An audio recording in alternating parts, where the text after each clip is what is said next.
और आइए सुनते हैं प्रधानमंत्री मोदी के मन की बात। के जिक्र के साथ करेंगे। इस महीने की शुरुआत में भारत इटली से अपने एक बहुमूल्य धरोहर को लाने में सफल हुआ है। ये धरोहर है अवलोकितेश्वर पद्मपाणि की 1000 साल से भी ज्यादा पुरानी प्रतिमा। ये मूर्ति कुछ वर्ष पहले बिहार में गया जी के एक देवी स्थान कुंडलपुर मंदिर से चोरी हो गई थी, लेकिन अनेक प्रयासों के बाद अब भारत को यह प्रतिमा वापस मिल गई है। ऐसे ही कुछ वर्ष पहले तमिलनाडु के वेल्लूर से भगवान आंजनेयर हनुमान जी की प्रतिमा चोरी हो गई थी। हनुमान जी की एक मूर्ति भी 600-700 साल पुरानी थी। इस महीने की शुरुआत में ऑस्ट्रेलिया में हमें ये प्राप्त हुई, हमारे मिशन को मिल चुकी हैं। साथियों, हजारों वर्षों के हमारे इतिहास में देश के कोने कोने में एक से बढ़कर एक मूर्तियां हमेशा बनती रही। उसमें श्रद्धा भी थी, सामर्थ्य भी था, कौशल्य भी था और विविधताओं से भरा हुआ था। और हमारी हर मूर्तियों के इतिहास में तत्कालीन समय का प्रभाव भी नजर आता है। ये भारत की मूर्तिकला का नायाब उदाहरण तो थी ही, इनसे हमारी आस्था भी जुड़ी हुई थी। लेकिन अतीत में बहुत सारी मूर्तियां चोरी होकर भारत से बाहर जाती रही, कभी इस देश में तो कभी उस देश में मूर्तियां बेची जाती रही। और उनके लिए तो सिर्फ कलाकृति थी, न उनको उसके इतिहास से लेना देना था, श्रद्धा से लेना देना था। इन मूर्तियों को वापस लाना भारत माँ के प्रति हमारा दायित्व है।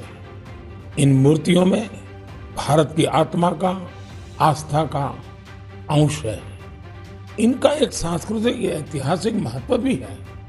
इस दायित्व को समझते हुए भारत ने अपने प्रयास बढ़ाए और इसका कारण यह भी हुआ कि चोरी करने की जो प्रवृत्ति थी उसमें भी एक भय पैदा हुआ। जिन देशों में ये मूर्तियां चोरी करके ले जाई गई थी, अब उन्हें भी लगने लगा कि भारत के साथ रिश्तों में सॉफ्ट पावर का जो डिप्लोमेटिक चैनल होता है उसमें इसका भी बहुत बड़ा महत्व हो सकता है, क्योंकि इसके साथ भारत की भावनाएं जुड़ी हुई है, भारत की श्रद्धा जुड़ी हुई है और एक प्रकार से पीपल टू पीपल रिलेशन में भी ये बहुत ताकत पैदा करता है। अभी आपने कुछ दिन पहले देखा होगा, काशी से चोरी हुई मां अन्नपूर्णा देवी की प्रतिमा भी वापस लाई गई थी। ये भारत के प्रति बदल रहे वैश्विक नजरिए का ही उदाहरण है। साल 2013 तक करीब करीब 13 प्रतिमाएं भारत आई थी, लेकिन पिछले 7 साल में 200 से ज्यादा बहुमूल्य प्रतिमाओं को भारत सफलता के साथ वापस ला चुका है।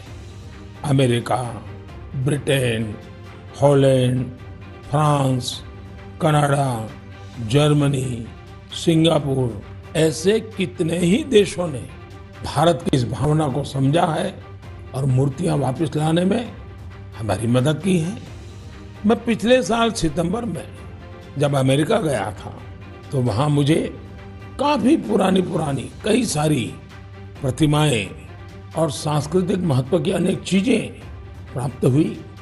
देश की जब कोई बहुमूल्य धरोहर वापस मिलती है तो स्वाभाविक है इतिहास में श्रद्धा रखने वाले, आर्कियोलॉजी में श्रद्धा रखने वाले, आस्था और संस्कृति के साथ जुड़े हुए लोग और एक हिंदुस्तानी के नाते हम सबको संतोष मिलना बहुत स्वाभाविक है। साथियों, भारतीय संस्कृति और अपनी धरोहर की बात करते हुए मैं आज आपको मन की बात में 2 लोगों से मिलवाना चाहता हूं। इन दिनों फेसबुक, ट्विटर और इंस्टाग्राम पर तंजानिया के 2 भाई बहन किली पॉल और उनकी बहन नीमा, ये बहुत चर्चा में है और मुझे पक्का भरोसा है आपने भी उनके बारे में जरूर सुना होगा। उनके अंदर भारतीय संगीत को लेकर एक जुनून है, एक दीवानगी है और इसी वजह से वे काफी लोकप्रिय भी हैं। लिप सिंक के उनके तरीके से पता चलता है कि इसके लिए वे कितनी ज्यादा मेहनत करते हैं। हाल ही में गणतंत्र दिवस के अवसर पर हमारा राष्ट्रगान जन गण मन गाते हुए उनका वीडियो खूब वायरल हुआ था। कुछ दिन पहले उन्होंने लता दीदी का एक गाना गाकर उनको भी भावपूर्ण श्रद्धांजलि भी दी थी। मैं इस अद्भुत क्रिएटिविटी के लिए इन दोनों भाई बहन किली और नीमा उनकी बहुत सराहना करता हूँ।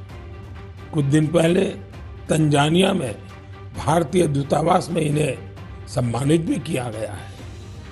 भारतीय संगीत का जादू ही कुछ ऐसा है जो सबको मोह लेता है। मुझे याद है कुछ वर्ष पहले दुनिया के 150 से ज्यादा देशों के गायकों संगीतकारों ने अपने अपने देश में अपनी अपनी वेशभूषा में पूज्य बापू का प्रिय, महात्मा गांधी का प्रिय भजन वैष्णव भजन गाने का सफल प्रयोग किया था। आज जब भारत अपनी आजादी के 75वां वर्ष का महत्वपूर्ण पर्व मना रहा है तो देशभक्ति के गीतों को लेकर भी ऐसे प्रयोग किए जा सकते हैं जहां विदेशी नागरिकों को, वहां के प्रसिद्ध गायकों को भारतीय देशभक्ति के गीत गाने के लिए आमंत्रित करें। इतना ही नहीं, अगर तंजानिया में किली और नीमा भारत के गीतों को इस प्रकार से लिप सिंक कर सकते हैं तो क्या मेरे देश में, हमारे देश की कई भाषाओं में कई प्रकार के गीत हैं, क्या हम कोई गुजराती बच्चे तमिल गीत पर करें, कोई केरल के बच्चे असमिया गीत पर करें, कोई कन्नड़ बच्चे जम्मू कश्मीर के गीतों पर करें। एक ऐसा माहौल बना सकते हैं हम जिसमें एक भारत श्रेष्ठ भारत हम अनुभव कर सकेंगे। इतना ही नहीं, हम आजादी के अमृत महोत्सव को एक नए तरीके से जरूर मना सकते हैं। मैं देश के नौजवानों से आह्वान करता हूं, आइए भारतीय भाषाओं के जो पॉपुलर गीत हैं उनको आप अपने तरीके से वीडियो बनाइए, बहुत पॉपुलर हो जाएंगे आप और देश की विविधताओं का नई पीढ़ी को परिचय होगा। मेरे प्यारे देशवासियों, अभी कुछ दिन पहले ही हमने मातृभाषा दिवस मनाया।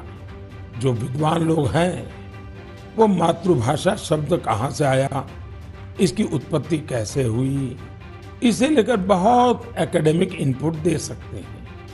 मैं तो मातृभाषा के लिए यही कहूंगा कि जैसे हमारे जीवन को हमारी माँ गढ़ती है, वैसे ही मातृभाषा भी हमारे जीवन को गढ़ती है। माँ और मातृभाषा दोनों मिलकर जीवन की फाउंडेशन को मजबूत बनाते हैं, चिरंजीव बनाते हैं। जैसे हम अपनी माँ को नहीं छोड़ सकते, वैसे ही अपनी मातृभाषा को भी नहीं छोड़ सकते।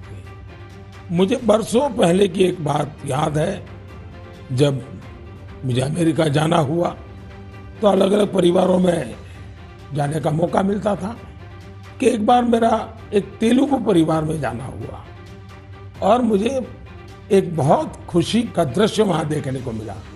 उन्होंने मुझे बताया कि हम लोगों ने परिवार में नियम बनाया है कि कितना ही काम क्यों न हो, लेकिन अगर हम शहर के बाहर नहीं है तो परिवार के सभी सदस्य डिनर टेबल पे बैठ के साथ में लेंगे।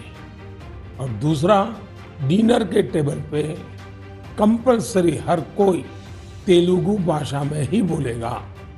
जो बच्चे वहां पैदा हुए थे उनके लिए भी ये नियम था। अपनी मातृभाषा के प्रति ये प्रेम देखकर इस परिवार से मैं बहुत प्रभावित हुआ था। साथियों, आजादी के 75 साल बाद भी कुछ लोग ऐसे मानसिक द्वंद में जी रहे हैं जिसके कारण उन्हें अपनी भाषा, अपने पहनावे, अपने खान पान को लेकर एक संकोच होता है, जबकि विश्व में कहीं और ऐसा नहीं है। हमारी मातृभाषा है, हमें उसे गर्व के साथ बोलना चाहिए। और हमारा भारत तो भाषाओं के मामले में इतना समृद्ध है कि उसकी तुलना ही नहीं हो सकती। हमारी भाषाओं की सबसे बड़ी खूबसूरती ये है कि कश्मीर से कन्याकुमारी तक, कच्छ से कोहिमा तक सैकड़ों भाषाएं, हजारों बोलियां एक दूसरे से अलग, लेकिन एक दूसरे में रची बसी हुई है। भाषा अनेक, भाव एक। सदियों से हमारी भाषाएं एक दूसरे से सीखते हुए खुद को परिष्कृत करते रही है, एक दूसरे का विकास कर रही है। भारत में विश्व की सबसे पुरानी भाषा तमिल है और इस बात का हर भारतीय को गर्व होना चाहिए कि दुनिया की इतनी बड़ी विरासत हमारे पास है। उसी प्रकार से जितने पुराने धर्मशास्त्र हैं उसकी अभिव्यक्ति भी हमारी संस्कृत भाषा में है।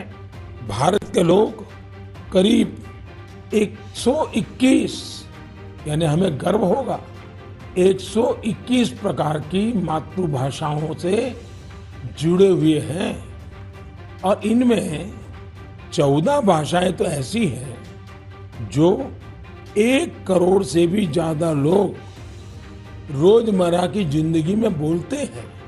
यानी जितनी कई यूरोपियन देशों की कुल जनसंख्या नहीं है, उससे ज्यादा लोग हमारे यहाँ अलग अलग 14 भाषाओं से जुड़े हुए हैं। साल 2019 में हिंदी दुनिया की सबसे ज्यादा बोली जाने वाली भाषाओं में तीसरे क्रमांक पर थी। इस बात का भी हर भारतीय को गर्व होना चाहिए। भाषा केवल अभिव्यक्ति का ही माध्यम नहीं है, बल्कि भाषा समाज की संस्कृति और विरासत को भी सहेजने का काम करती है। अपनी भाषा की विरासत को सहेजने का ऐसा ही काम सूरीनाम में सुरजन परोही जी कर रहे हैं। इस महीने की 2 तारीख को वो 84 वर्ष के हुए हैं। उनके पूर्वज भी बरसों पहले हजारों श्रमिकों के साथ रोजी रोटी के लिए सूरीनाम गए थे। सुरजन परोही जी हिंदी में बहुत अच्छी कविता लिखते हैं। वहाँ के राष्ट्रीय कवियों में उनका नाम लिया जाता है। यानी आज भी उनके दिल में हिंदुस्तान धड़कता है। उनके कार्यों में हिंदुस्तानी मिट्टी की महक है। सूरीनाम के लोगों ने सुरजन परोही जी के नाम पर एक संग्रहालय भी बनाया है। मेरे लिए ये बहुत सुखद है कि साल 2015 में मुझे उन्हें सम्मानित करने का अवसर मिला था। साथियों, आज के दिन यानी 27 फरवरी को मराठी भाषा गौरव दिवस भी है। सर्व मराठी बंधू भगिनींना मराठी भाषा दिनाच्या हार्दिक शुभेच्छा। ये दिन मराठी कविराज विष्णु वामन शिरवाडकर जी, श्रीमान कुसुमाग्रज जी को समर्पित है। आज ही कुसुमाग्रज जी की जन्म जयंती भी है। कुसुमाग्रज जी ने मराठी में कविताएं लिखी, अनेकों नाटक लिखे, मराठी साहित्य को नई ऊंचाई दी। साथियों, हमारे यहाँ भाषा की अपनी खूबियां हैं। मातृभाषा का अपना विज्ञान है। इस विज्ञान को समझते हुए ही राष्ट्रीय शिक्षा नीति में स्थानीय भाषा में पढ़ाई पर जोर दिया गया है। हमारे प्रोफेशनल कोर्सेज भी स्थानीय भाषा में पढ़ाए जाए, इसका प्रयास हो रहा है। आजादी के अमृतकाल में इस प्रयासों को हम सब ने मिलकर के बहुत गति देनी चाहिए। ये स्वाभिमान का काम है। मैं चाहूंगा आप जो भी मातृभाषा बोलते हैं उसकी खूबियों के बारे में अवश्य जानें और कुछ न कुछ लिखें। साथियों, कुछ दिनों पहले मेरी मुलाकात मेरे मित्र और केन्या के पूर्व प्रधानमंत्री राइला ओडिंगा जी से हुई थी। ये मुलाकात दिलचस्प तो थी ही, लेकिन बहुत भावुक थी। हम बहुत अच्छे मित्र रहे तो खुल करके काफी बातें भी कर लेते थे। जब हम दोनों बातें कर रहे थे तो ओडिंगा जी ने अपनी बिटिया के बारे में बताया। उनकी बेटी रोजमेरी को ब्रेन ट्यूमर हो गया था और इस वजह से उन्हें अपनी बिटिया की सर्जरी करानी पड़ी थी। लेकिन उसका एक दुष्परिणाम यह हुआ कि रोजमेरी की आंखों की रोशनी करीब करीब चली गई, दिखाई देना ही बंद हो गया। अब आप कल्पना कर सकते हैं उस बेटी का क्या हाल हुआ होगा, और एक पिता की स्थिति का भी हम अंदाज लगा सकते हैं, उनकी भावनाओं को समझ सकते हैं। उन्होंने दुनिया भर के अस्पतालों में, कोई भी दुनिया का बड़ा देश ऐसा नहीं होगा कि जहां उन्होंने बेटी के इलाज के लिए भरपूर कोशिश न की हो। दुनिया के बड़े बड़े देश छान मारे, लेकिन कोई सफलता नहीं मिली और एक प्रकार से सारी आशाएं छोड़ दी। पूरे घर में एक निराशा का वातावरण बन गया। इतने में किसी ने उनको भारत में आयुर्वेद के इलाज के लिए आने के लिए सुझाव दिया। अब वो बहुत कुछ कर चुके थे, थक भी चुके थे, फिर भी उनको लगा कि चलो भाई एक बार ट्राई करें क्या होता है। वे भारत आए, केरला के एक आयुर्वेदिक अस्पताल में अपनी बेटी का इलाज करवाना शुरू किया। काफी समय बेटी यहाँ रही। आयुर्वेद के इस इलाज का असर ये हुआ कि रोजमेरी की आंखों की रोशनी काफी हद तक वापस लौट आई। आप कल्पना कर सकते हैं कि जैसे एक नया जीवन मिल गया। और रोशनी तो रोजमेरी के जीवन में आई, लेकिन पूरे परिवार में एक नई रोशनी, नई जिंदगी आ गई। और ओडिंगा जी इतने भावुक होकर के बात मुझे बता रहे थे कि उनकी इच्छा है कि भारत के जो आयुर्वेद का विज्ञान है वो केन्या में ले जाए। जिस प्रकार के प्लांट्स इसमें काम आते हैं, उन प्लांट की खेती करेंगे और इसका लाभ अधिक लोगों को मिले, इसके लिए वो पूरा प्रयास करेंगे। मेरे लिए बहुत खुशी की बात है कि हमारी धरती और परंपरा से किसी के जीवन से इतना बड़ा कष्ट दूर हुआ। और ये सुनकर के आपको भी खुशी होगी। कौन भारतवासी होगा जिसको इसका गर्व न हो। हम सभी जानते हैं कि ओडिंगा जी ही नहीं, बल्कि दुनिया के लाखों लोग आयुर्वेद से ऐसे ही लाभ उठा रहे हैं। ब्रिटेन के प्रिंस चार्ल्स भी आयुर्वेद के बहुत बड़े प्रशंसकों में से एक है। जब भी मेरी उनसे मुलाकात होती है वो आयुर्वेद का जिक्र जरूर करते हैं। उन्हें भारत के कई आयुर्वेदिक संस्थाओं की जानकारी भी है। साथियों, पिछले 7 वर्षों में देश में आयुर्वेद के प्रचार प्रसार पर बहुत ध्यान दिया गया है। आयुष मंत्रालय के गठन से चिकित्सा और स्वास्थ्य से जुड़े हमारे पारंपरिक तरीकों को लोकप्रिय बनाने के संकल्प को और मजबूती मिली है। मुझे इस बात की बहुत खुशी है कि पिछले कुछ समय में आयुर्वेद के क्षेत्र में भी कई नए स्टार्टअप सामने आए हैं। इसी महीने की शुरुआत में आयुष स्टार्टअप चैलेंज शुरू हुआ था। इस चैलेंज का लक्ष्य इस क्षेत्र में काम करने वाले स्टार्टअप्स को आइडेंटिफाई करके उन्हें सपोर्ट करना है। इस क्षेत्र में काम कर रहे युवाओं से मेरा आग्रह है कि वे इस चैलेंज में जरूर हिस्सा लें। साथियों, एक बार जब लोग मिलकर के कुछ करने की ठान लें तो वो अद्भुत चीजें कर जाते हैं। समाज में कई ऐसे बड़े बदलाव हुए हैं जिनमें जन भागीदारी, सामूहिक प्रयास इसकी बहुत बड़ी भूमिका रही है। मिशन जल थल नाम का ऐसा ही एक जन आंदोलन कश्मीर के श्रीनगर में चल रहा है। यह श्रीनगर की झीलों और तालाबों की साफ सफाई और उनकी पुरानी रौनक लौटाने का एक अनोखा प्रयास है। मिशन जल थल का फोकस कुशलसार और गिलसार पर है। जन भागीदारी के साथ साथ इसमें टेक्नोलॉजी की भी बहुत मदद ली जा रही है।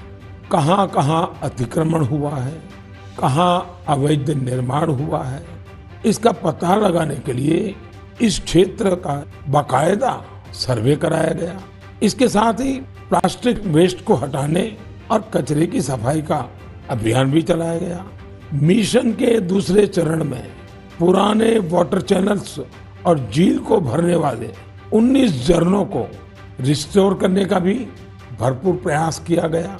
इस रिस्टोरेशन प्रोजेक्ट के महत्व के बारे में अधिक से अधिक जागरूकता फैले, इसके लिए स्थानीय लोगों और युवाओं को वाटर एम्बेसडर्स भी बनाया गया। अब यहाँ के स्थानीय लोग गिलसार लेक में प्रवासी पक्षियों और मछलियों की संख्या बढ़ती रहे, इसके लिए भी प्रयास कर रहे हैं और उसको देखकर खुश भी होते हैं। मैं इस शानदार प्रयास के लिए श्रीनगर के लोगों को बहुत बहुत बधाई देता हूँ। साथियों, 8 साल पहले देश ने जो स्वच्छ भारत मिशन शुरू किया, समय के साथ उसका विस्तार भी बढ़ता गया, नए नए इनोवेशन भी जुड़ते गए। भारत में आप कहीं पर भी जाएंगे तो पाएंगे कि हर तरफ स्वच्छता के लिए कोई न कोई प्रयास जरूर हो रहा है। असम के कोकराझार में ऐसे ही एक प्रयास के बारे में मुझे पता चला है। यहाँ मॉर्निंग वॉकर्स के एक समूह ने स्वच्छ और हरित कोकराझार मिशन के तहत बहुत प्रशंसनीय पहल की है। इन सब ने नए फ्लाईओवर क्षेत्र में 3 किलोमीटर लंबी सड़क की सफाई कर स्वच्छता का प्रेरक संदेश दिया। इसी प्रकार विशाखापट्टनम में स्वच्छ भारत अभियान के तहत पॉलीथीन के बजाय कपड़े के थैलों को बढ़ावा दिया जा रहा है। यहाँ के लोग पर्यावरण को स्वच्छ रखने के लिए सिंगल यूज प्लास्टिक उत्पादों के खिलाफ अभियान भी चला रहे हैं। इसके साथ ही साथ ये लोग घर पर ही कचरे को अलग करने के लिए जागरूकता भी फैला रहे हैं। मुंबई के सोमिया कॉलेज के स्टूडेंट्स ने स्वच्छता के अपने अभियान में सुंदरता को भी शामिल कर लिया है। इन्होंने कल्याण रेलवे स्टेशन की दीवारों को सुंदर पेंटिंग से सजाया है। राजस्थान के सवाई माधोपुर का भी प्रेरक उदाहरण मेरी जानकारी में आया है। यहाँ के युवाओं ने रणथंभौर में मिशन बीट प्लास्टिक नाम। तो प्रधानमंत्री नरेंद्र मोदी की मन की बात आप सुन रहे थे।